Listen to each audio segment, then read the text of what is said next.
ফেতরা কোনোদিনই টাকা দিয়ে আদায় হবে না, ফেতরা শস্য দিয়ে আদায় করতে হবে বাধ্য। আপনি একবারে জোরালোভাবে বাধ্য, ফেতরা শস্যই দিতে হবে, টাকা নয়। সারা পৃথিবীর মানুষ যদি টাকা দেয়, সারা পৃথিবীর মানুষই গুনাহগার। দায়িত্বশীল ফেতরা নেওয়ার পরে বিক্রি করে টাকা দিবে, সেটা তার ব্যাপার। ফেতরা সাধারণত ফকির মিসকিনকে দিতে হবে। ফেতরা উঠাবেন 28শে রমজানের পরে, 28শে রমজানের আগে নয়। 28শে রমজান, 29শে রমজান, 30শে রমজান আর ঈদের দিন। 28শে রমজানের আগে ফেতরা উঠানোর কোনো বিবরণ পাওয়া যায় না।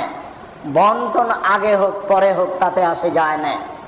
ঈদের পরে হোক আগে হোক, যেভাবে সুবিধে সেভাবে বন্টন করবেন, তবে আদায়ের বিষয়টি এত আগে নিয়ে আসবেন না।